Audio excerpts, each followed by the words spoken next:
Bom dia, pessoal. Peço mil desculpas pelo atraso. Eu demorei aqui para puxar um vídeo e ligar para que está tudo, tá?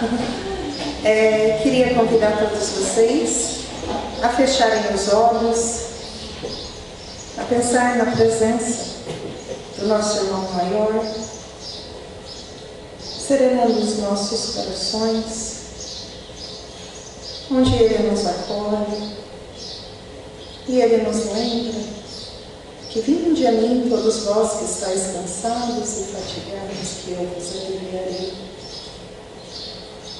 Que nós possamos pensar com carinho em todos os ensinamentos deixados por Ele, que nós possamos também aprender a colocar em prática esses ensinamentos. Senhor Jesus, abençoe todos os nossos irmãos que aqui não puderam estar, todos aqueles que se encontram nos hospitais, nos asilos, nos filhos, que todos eles possam sentir a sua luz, a sua presença, iluminando e fortalecendo todos os corações. Envolva, Senhor, nessa paz também, nesta casa, para que todos que aqui cheguem encontrem acolhimento, e esperança e explicações para as dúvidas que têm. Abençoa também a nossa irmã que fará a preleção desta manhã, para que ela possa ser clara, objetiva, ensinando todos os seus ensinamentos, e que nós possamos sair daqui com um dever de casa a cumprir. Que assim seja. Nessa manhã nós temos a Regina.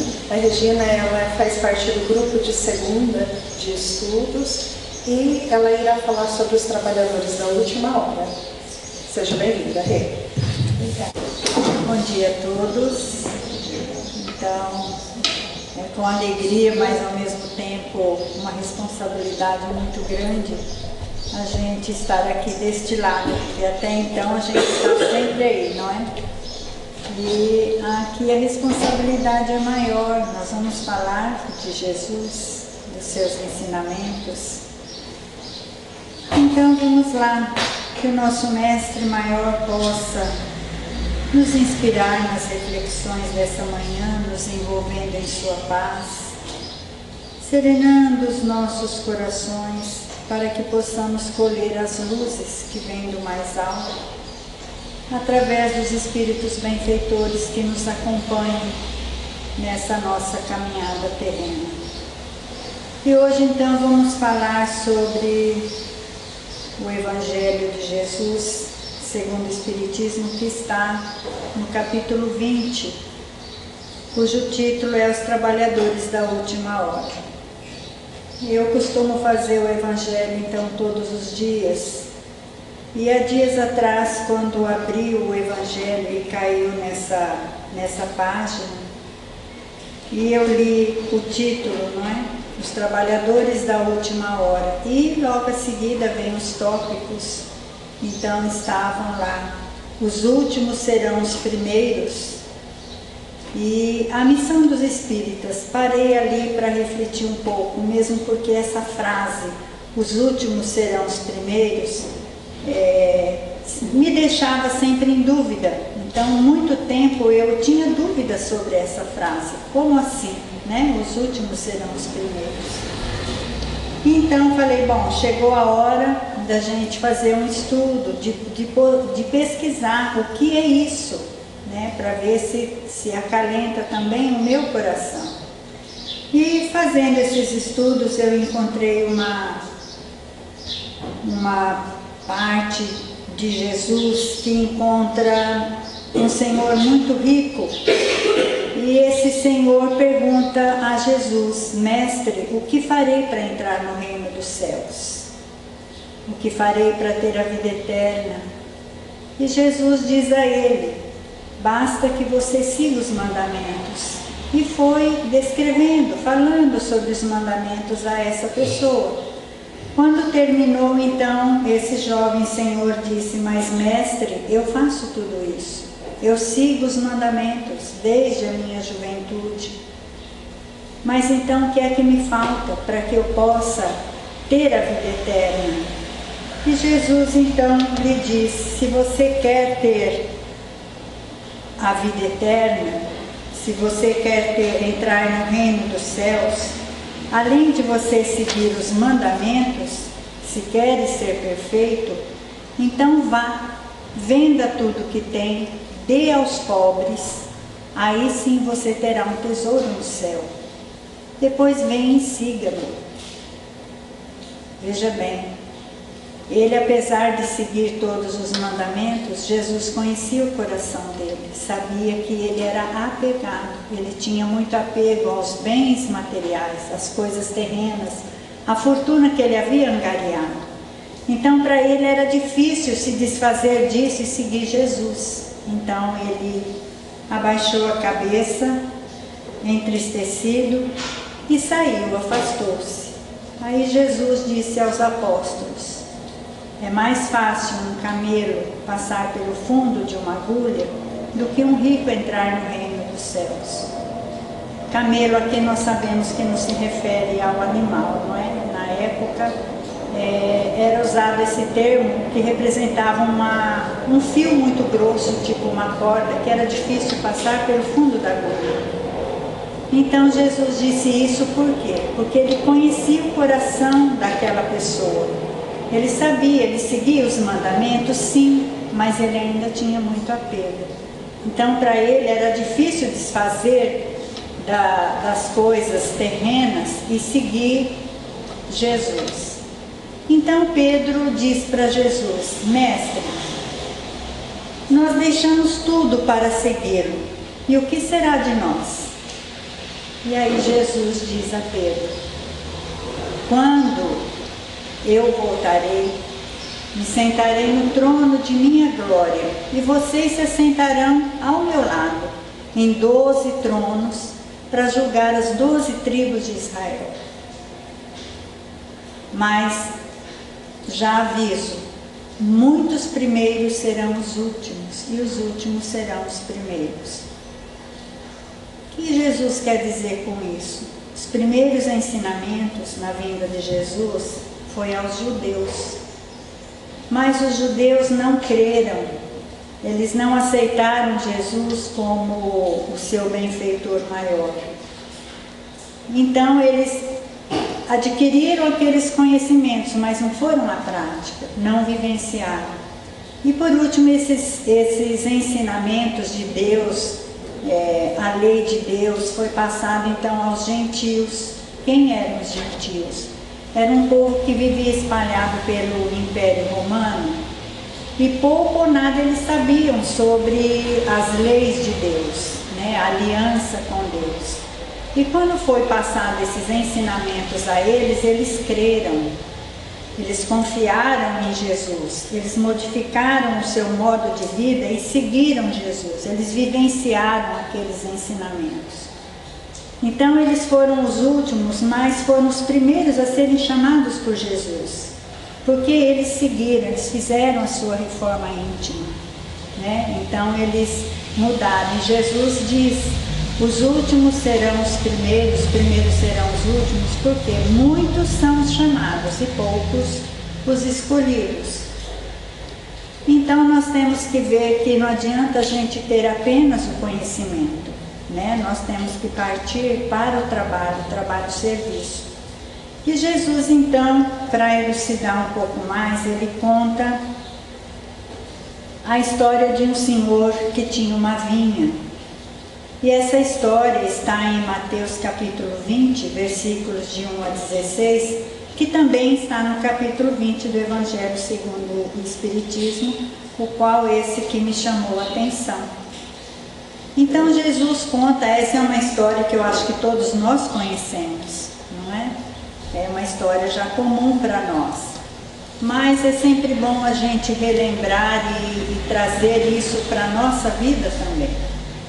Então Jesus conta que esse senhor saiu de madrugada para recrutar trabalhadores para sua vinha.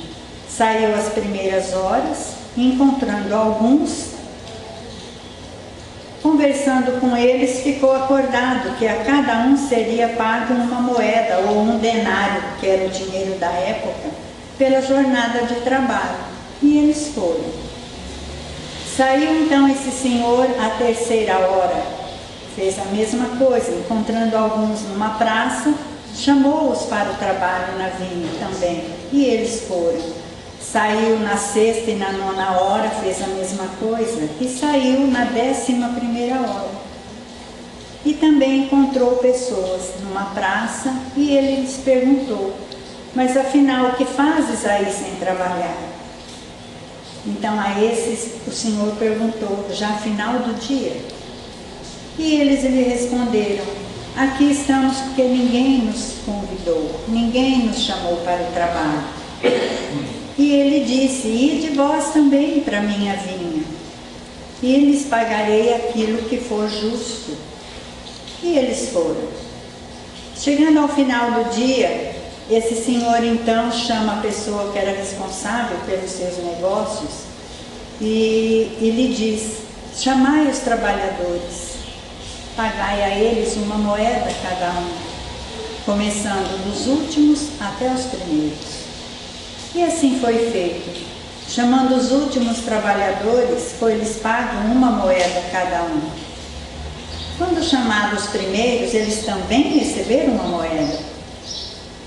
Mas eles acharam que aquilo não era correto. Porque quando eles viram que aqueles que chegaram por último trabalharam poucas horas e receberam a mesma moeda, o mesmo valor, eles se acharam injustiçados, porque eles trabalharam desde a primeira hora, que significa, naquela época, começar o trabalho desde as 6 horas da manhã, né? Porque na época o trabalho, assim que o dia clareava, já começava o trabalho. Então era das 6 da manhã às 6 da tarde. Então eles se acharam injustiçados e foram reclamar a esse senhor, e ele lhes disse: mas afinal, não foi isso que nós acordamos? Não foi isso que nós combinamos? Então veja bem, eu não estou sendo injusto. Apenas eu quero pagar a mesma coisa a esses outros. Acaso você me acha mal porque estou fazendo bem? Porque quero fazer isso? Afinal, os seus olhos são maus porque sou bom? Porque o acordo havia sido feito antes. Então Jesus finaliza essa parábola dizendo: os últimos serão os primeiros serão os últimos. E aí que eu ficava pensando: nossa, mas realmente está injusto isso, né? Porque aqueles que estão lá desde cedo, trabalhando o dia todo, então ao menos que esses que, a minha mente, ao menos que esses que chegaram agora por último, então deveriam receber menos, trabalhar menos. Mas isso daí é a nossa visão, nosso olhar materialmente falando. A gente está vendo isso com os olhos da matéria, com o trabalho daqui da terra. E isso daí está vindo de quem? Quem que está contando? Jesus. Então quando a gente para pensar que isso vem de Jesus. Jesus é toda bondade, Deus é misericordioso, não faz distinção entre seus filhos, trata todos de maneira igual, é um amor incondicional para todos, não é?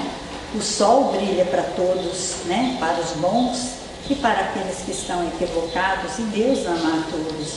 Então, se isso vem de Jesus, então ali não pode ter nada de errado, não pode ter injustiça. Aí então a gente começa a pensar, começa a refletir. Qual é o teor disso tudo?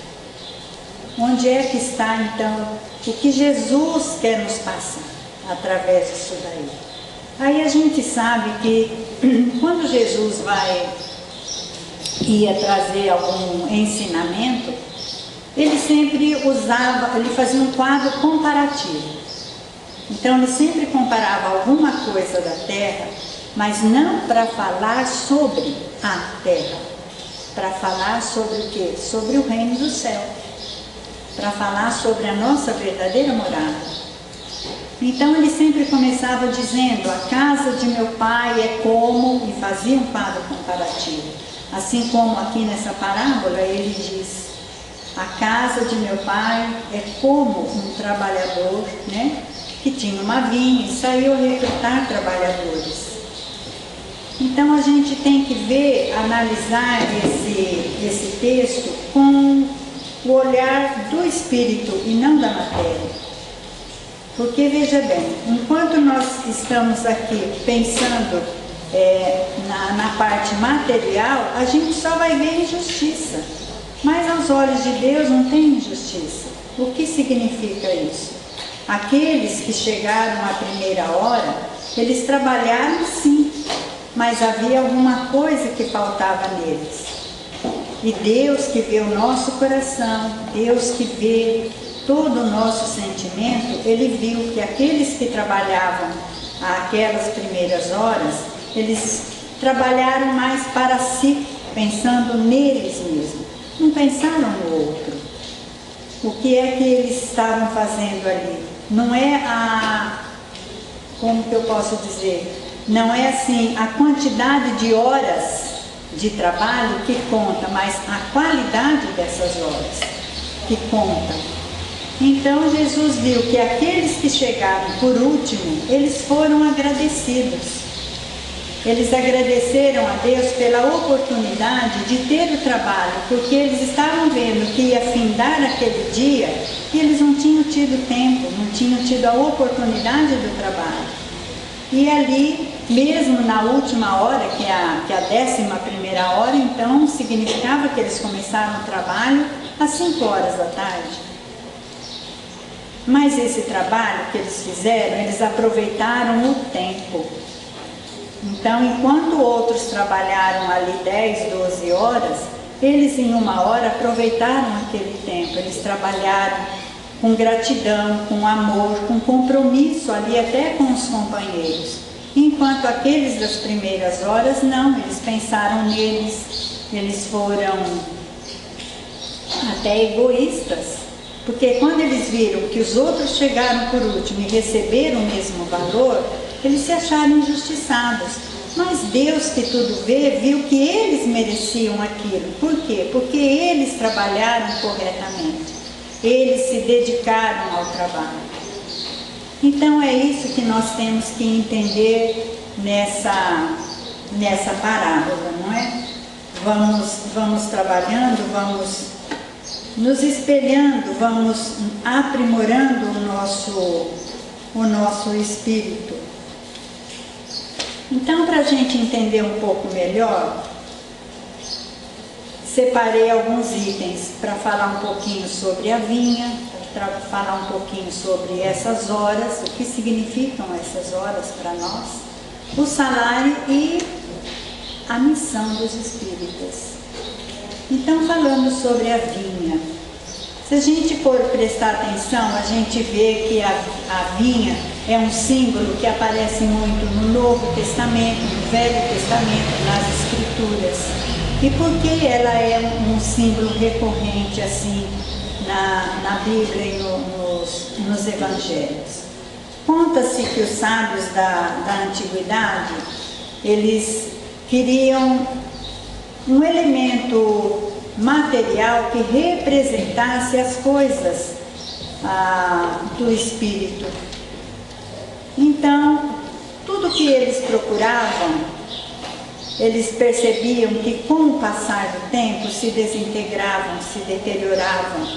E nós sabemos que os ensinamentos espirituais, a lei de Deus, ela é imutável. Ela não muda, ela vai se aprimorando, vai se aperfeiçoando à medida em que nós vamos evoluindo espiritualmente, nós vamos entendendo melhor ainda as leis de Deus, não é?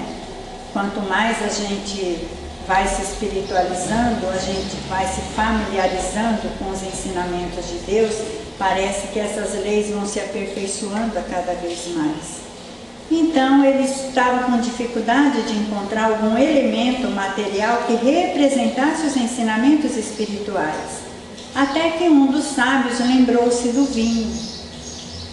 E nós sabemos que o vinho, quanto mais velho, mais encorpado, mais saboroso, mais valioso ele se torna.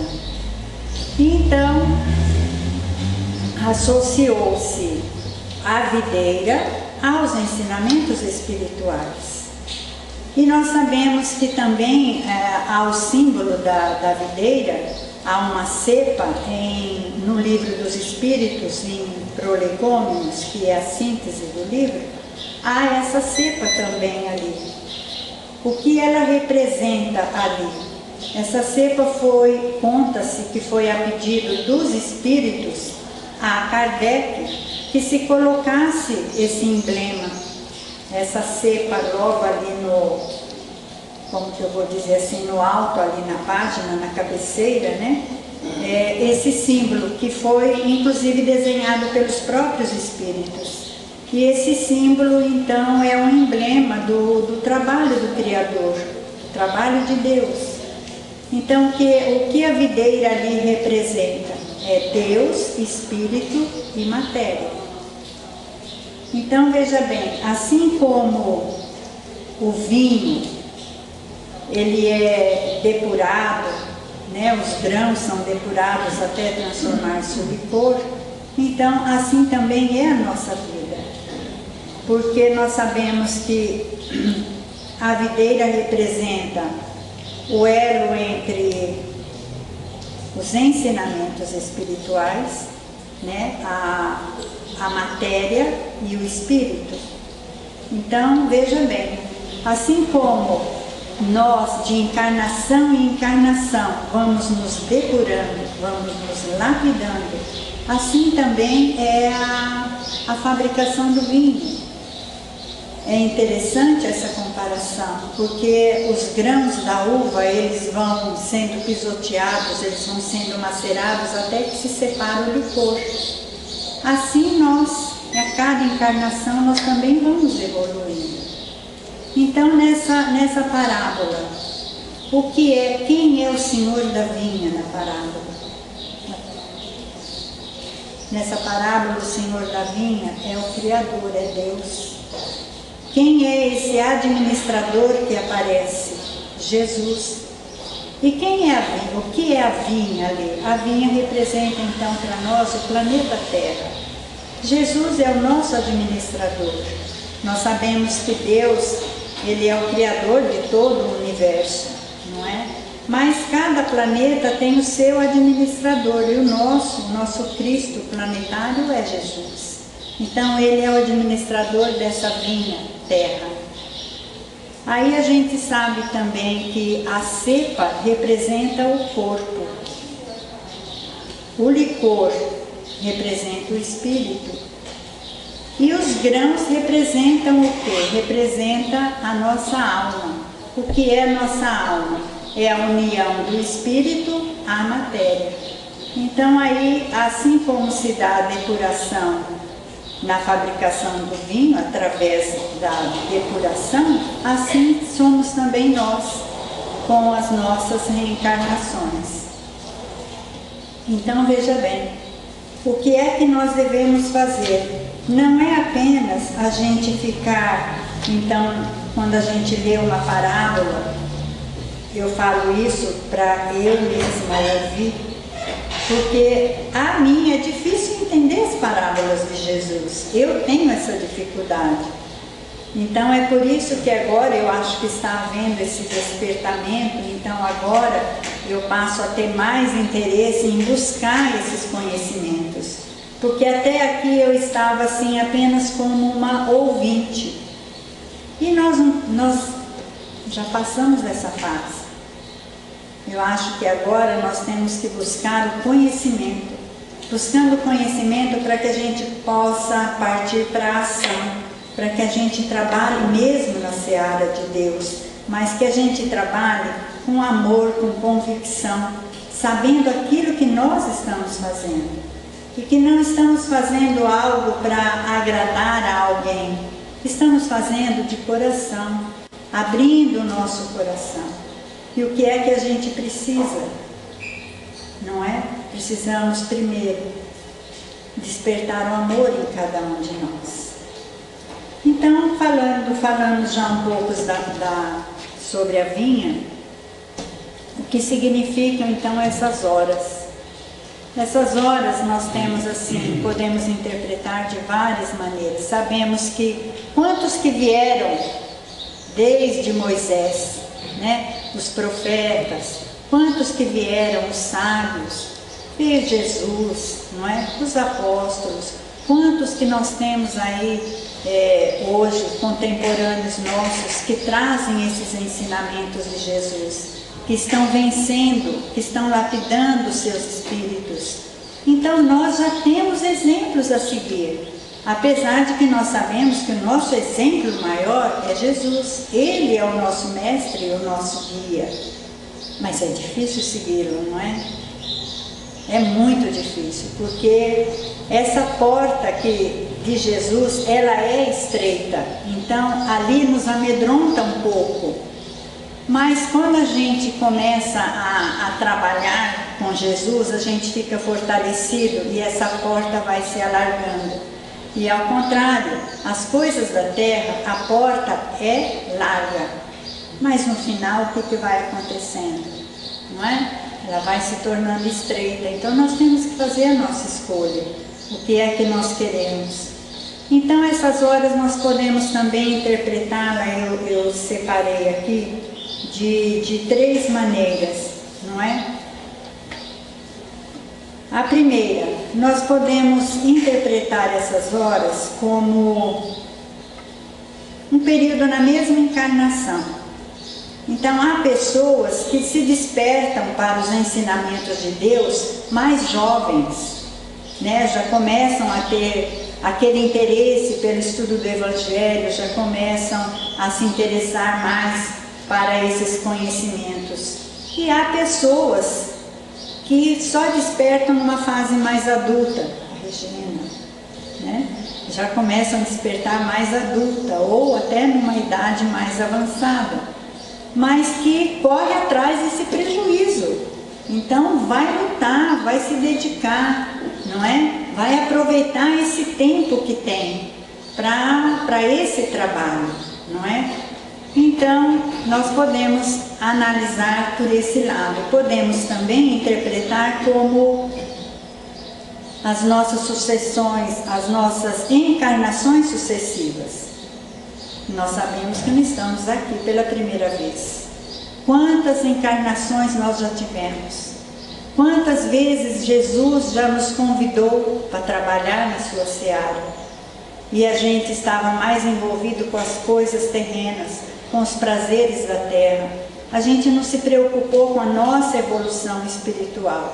A gente, às vezes, nem imaginava que nós tínhamos uma vida além, né, depois da morte do corpo físico. Então a gente não se preocupava com isso. E agora, nessas últimas encarnações, ou até nessa mesma em que estamos correndo atrás disso. Estamos buscando o nosso aperfeiçoamento moral, estamos procurando a nossa evolução espiritual. Então estamos correndo atrás. E para isso precisamos estudar, para isso precisamos arregaçar as mangas e trabalhar. Mas trabalhar com convicção, trabalhar com amor, trabalhar sem esperar retorno, sem esperar troca de ninguém. É o nosso trabalho com sintonia a Jesus, com sintonia a Deus. É essa o nosso objetivo nos dias de hoje. Também nós sabemos que podemos interpretar de uma outra forma, como ciclos planetários. Por quê? Todos os planetas evoluem. Nós sabemos que a Terra já foi hoje. Hoje nós estamos vivendo essa turbulência toda, né? Nós sabemos que todo o mal deve ser erradicado do planeta Terra. Claro que não vai ser erradicado de uma vez só, aos poucos, não é? Mas precisamos disso daí. Então nós já estamos nessa transição planetária e isso significa o quê? Nós já estamos no final. Então já é um final de ciclo. E o que é que nós estamos fazendo?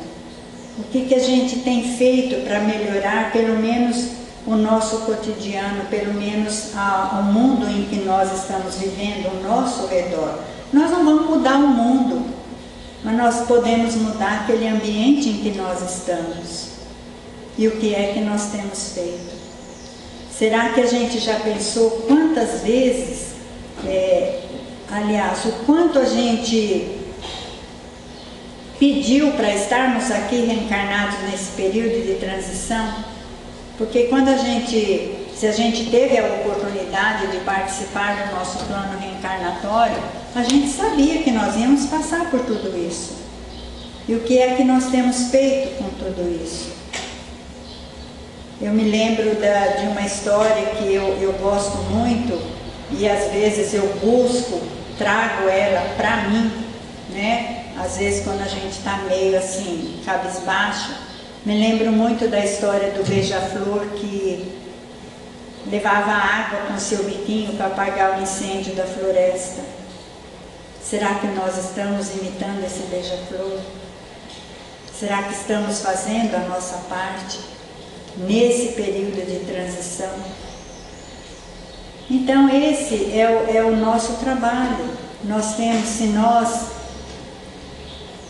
dizemos que nós somos espíritas, o que é que a gente tem feito? Será que basta eu vir assistir palestra, eu leio bons livros? Eu estou bem, né? Eu faço parte do grupo de estudos, eu participo de determinadas reuniões. Será que isso tudo é o suficiente? Não é, né, minha gente? Eu acho que não, só isso não. Porque se nós temos o conhecimento, o nosso trabalho começa agora. Nós não podemos ser como aqueles trabalhadores da primeira hora. Trabalharam? Sim, trabalharam. Mas fizeram o serviço corretamente? Não. Porque eles tinham alguma coisa no coração que ainda não estavam livres. E é isso que nós precisamos. Nós precisamos libertar o nosso coração também. Trabalhar? Sim. Mas de que forma? Também libertando os nossos corações dessas mazelas, como que eu vou dizer, desses melindres, né? Eu sou uma pessoa um pouco melindrosa, estou trabalhando muito isso comigo. Então, eliminar a mágoa, a raiva, o preconceito, né? O egoísmo, o orgulho, e nós temos isso. Não adianta a gente falar que não tem, porque às vezes a gente se pega assim no orgulho, no egoísmo, no preconceito, né? Às vezes a gente até não verbaliza, mas a gente pensa. Então nós temos isso. E precisamos nos libertar disso tudo, para que Jesus encontre nosso coração mais limpo, para que o trabalho nosso seja bem feito. Porque não adianta eu fazer um trabalho também de caridade, porque a caridade a mais fácil que tem é a caridade material, né? Quando a gente tem as condições financeiras, ela é a mais fácil. Mas e a caridade da palavra? A caridade da solidariedade, da compreensão? Temos até a caridade do silêncio. Essa é a mais difícil, porque é aquela em que nós somos magoados, em que nós somos ofendidos, e que a gente retribui com mais amor, com confiança, né? Aquela que a gente retribui, essa pessoa que está mais alterada, a gente retribui com amor. A gente devolve de que jeito? Com carinho, né? Com perdão. Como é difícil o perdão. Mas nós temos que estar ali, olha, todo dia lançando a semente do perdão, a semente da compreensão. Então, isso tudo é que nos faz nos tornar uma pessoa melhor. Eu falo isso, eu falo assim, para que eu possa ouvir e eu também ser uma pessoa melhor. Eu também estou em busca disso. E nós sabemos que, como estamos nesse ciclo de transição planetária, agora é a hora do tudo ou nada. Porque eu acho assim, que nós estamos nessa fase de sair desse, entre aspas, o homem material, para que a gente passe a se transformar num homem espiritual. Então, o que é que nós estamos fazendo nesse final de período de transição? Se a gente não aceitar o convite do Senhor da Vinha, se a gente não arregaçar as mangas, não fizermos a nossa reforma íntima e partirmos para o trabalho mesmo na seara de Jesus, com amor, com confiança, então acho que nós seremos convidados a reencarnar em outros planos, de acordo com a nossa vibração. Não podemos mais voltar para cá. Apesar de que a gente sabe que a nossa verdadeira vida não é aqui na Terra. Não é? Aqui nós estamos para quê? Para lapidar o nosso espírito. Porque a nossa evolução se dá aqui na Terra. É aqui que nós vamos, através do trabalho, precisamos do corpo físico para que a gente possa melhorar o nosso espírito, lapidar o nosso espírito, nos transformar em pessoas, em espíritos mais iluminados. Porque todos nós fomos criados para sermos perfeitos. E quanto mais a gente postergar isso, pior é para nós. Então, quando a gente corre em busca, então a gente vai acelerando a nossa reforma íntima, a nossa transformação espiritual. Então, aí estão essas horas. E aí o salário. O que é esse salário? Não é o salário da terra, não é o salário monetário, mas é aquele salário no bem, o trabalho no bem. Fazer o bem. E de que forma? Eu posso olhar o meu próximo, ver nele o que eu sou. Porque, veja bem, a mesma dor que eu sinto, todos nós sentimos. O meu irmão sente, não é? A fome que eu sinto, o outro também sente. A angústia que eu sinto, a tristeza que eu sinto, o outro também sente. Então nós não somos diferentes, né? Nós não somos diferentes. Então por que eu não posso ver o meu reflexo no meu irmão? Se nós sentimos a mesma coisa. Se eu choro quando eu perder entre aspas, porque a gente não perde, não é? Quando um ente querido meu já parte para o plano espiritual. Me lembro de uma passagem que Chico estava todo deprimido, todo choroso, né? Acho que vocês sabem disso, que havia falecido a cunhada, deixou um filho que era deficiente, e Chico então naquela penúria que vivia, e ele dizia, agora tenho mais isso para cuidar, né, com tantas coisas. E Emmanuel chega e disse para ele, mas por que você está assim? Ah, mas você não está sabendo, olha o que eu estou passando, né? Aí ele disse, por acaso aquele que perdeu um filho, a dor dele é diferente da sua?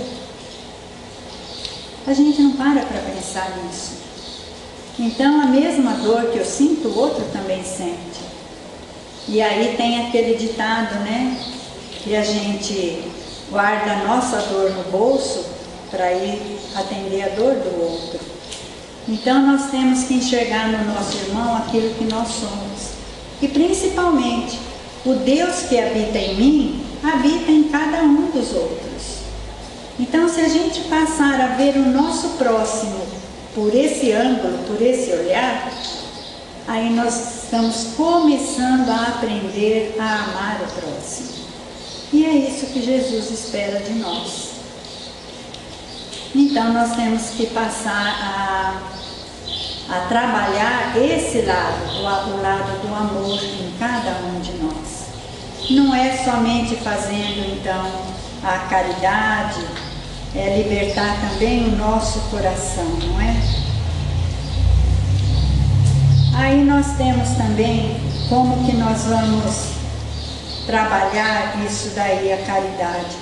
Já falei que existe, para mim, a caridade pior é a caridade do silêncio, né? Que é a caridade do amor, a caridade da compreensão. E quando a gente fala em caridade, Eu me lembro muito, e vou pedir licença para ler, porque eu gosto demais disso e eu trago isso como lema para a minha vida. É a carta de Saulo de Tarso, apóstolo dos gentios, que escreveu a carta aos Coríntios, que diz o seguinte: se eu falasse a língua dos homens e dos anjos, mas não tivesse amor, eu seria como um bronze que tine e um símbolo que retine. Se eu tivesse o dom da profecia, se eu conhecesse todos os mistérios da ciência, se eu tivesse toda a fé, a ponto de transportar montanhas, mas não tivesse amor, eu nada seria. Se eu gastasse todos os meus bens para sustentar os pobres, se eu entregasse meu corpo às chamas, mas não tivesse amor, isso de nada me serviria. O amor é paciente, é benigno, não é invejoso, não é vaidoso, não é interesseiro, não se ensoberbece, não guarda rancor, não se alegra com a iniquidade, mas se regozija com a verdade. O amor suporta tudo, crê tudo, espera tudo, desculpa tudo. O amor jamais passará. É difícil seguir, né? Mas Paulo, o apóstolo Paulo, é um outro exemplo a ser seguido. Que transformação que houve nessa pessoa. Então, é um dos apóstolos que eu admiro muito. E como está escrito no Evangelho segundo o Espiritismo, em A Missão dos Espíritas, eu peço licença porque eu achei esse texto maravilhoso, então eu quero passar para vocês na íntegra, apesar de que já é conhecido, eu acho que da maioria de vocês, né? Porque eu tenho algumas horinhas de Evangelho, vocês já têm semanas, não é? Então diz o seguinte, o Espírito Erasto: ide e pregai, os Espíritos do alto estão convosco. Vejam bem, que maravilha que é isso. É preciso regar com vossos suores o terreno que deveis semear, porque ele não frutificará e não produzirá, senão sob os esforços reiterados da enxada e da charrua evangélicas. Ide e pregai. Que a vossa falange se arme, pois, de resolução e coragem. Mãos à obra. A charrua está pronta, a terra espera, é preciso trabalhar. Atingistes o tempo do cumprimento das coisas, anunciado para a transformação da humanidade. Felizes serão aqueles que tiverem trabalhado na seara do Senhor com desinteresse e sem outro móvel senão a caridade. Suas jornadas de trabalho serão pagas ao cêntuplo que terão esperado. Felizes serão aqueles que terão dito a seus irmãos: irmãos, trabalhemos juntos, unamos os nossos esforços, a fim de que o Senhor encontre a obra pronta à sua chegada. Porque ele então dirá: vinde a mim, vós que sois bons servidores, vós que calastes os vossos ciúmes e as vossas discórdias, para não deixar a obra prejudicada. Vinde, vinde a mim. Então esse é um chamado. Então eu convido a todos para que nós possamos atender esse chamado. Apesar de estarmos nas últimas horas, mas ainda há tempo, ainda há tempo. Não vamos fazer como aqueles que dizem: agora eu não posso, eu tenho meu trabalho em casa, eu tenho meu trabalho fora, eu não posso, eu tenho criança, ou eu cuido de netos. Então, quando eu me aposentar, quando as crianças crescerem, aí sim farei trabalhos voluntários. Será que esse dia chega? Será que teremos tempo de receber o salário? Desculpa. Então, gente, Eu digo isso tudo para que eu mesma possa ouvir, para que eu mesma possa fazer a minha reforma íntima, para que eu possa melhorar, para que eu possa correr atrás do tempo perdido, para que eu possa ser uma serva útil na seara de Jesus. E para finalizar, amigos queridos, nós estamos vivendo o advento do Natal. Eu amo esse período. É o período que eu trago a criança que existe em mim, ela renasce, ela volta. Então, nesse período a gente costuma fazer o quê?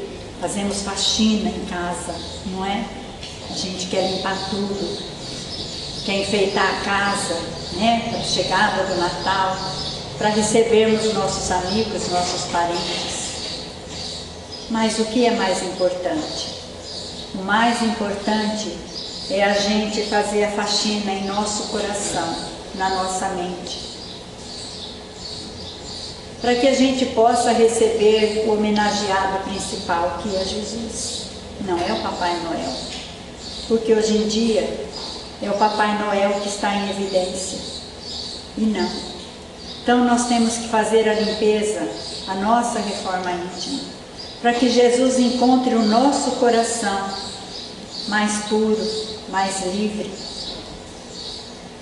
para que Jesus chegue e encontre que o nosso coração está melhor do que ele encontrou no Natal passado, para que ele veja que nós estamos buscando os seus ensinamentos, que nós temos um pouco mais de conhecimento.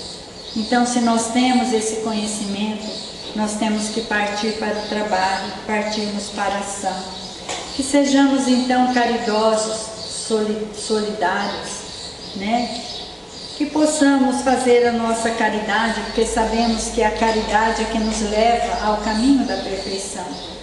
Mas que não seja só com apoio material, que seja aquela caridade do sorriso, de um olhar amoroso, de uma palavra confortadora, um bom dia, uma prece. Como é bom a gente receber um bom dia. Como é bom a gente passar pela rua e ver até uma pessoa desconhecida, dar um sorriso e dizer bom dia. A gente alegra a vida daquela pessoa, né? A gente não sabe o que é que ela está passando. Então, que Jesus encontre o nosso coração um pouco melhor. E que, se nós temos o conhecimento, então vamos espalhar esse conhecimento, vamos compartilhar, para que a gente faça um mundo melhor, pelo menos um mundo à nossa volta, que seja um mundo de amor e de paz. Que Jesus nos abençoe, que nos fortaleça. Um Feliz Natal a todos, muita paz, muita luz. Obrigada.